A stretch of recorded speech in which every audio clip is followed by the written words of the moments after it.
شیخ Saadi رحمۃ اللہ تعالی علیہ لکھتے ہیں کہ میں زمانے کی تلخیوں اور رنجشوں سے کبھی شکستہ دل نہیں ہوا اور ہر صورت میں اللہ کا شکر ادا کرتا رہا، لیکن ایک بار ایسا ہوا کہ دامن صبر میرے ہاتھ سے چھوٹ گیا۔ واقعہ کچھ یوں ہوا کہ میں دمشق کی جامع مسجد کے باہر کھڑا تھا اور میرے پاس جوتے نہیں تھے۔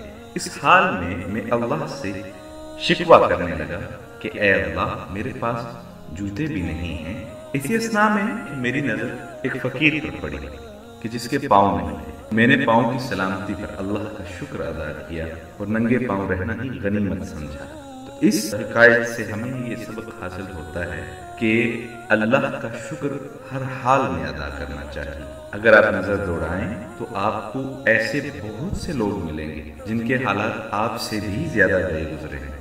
سو ہر حال میں اللہ کا شکر ادا کیجیے۔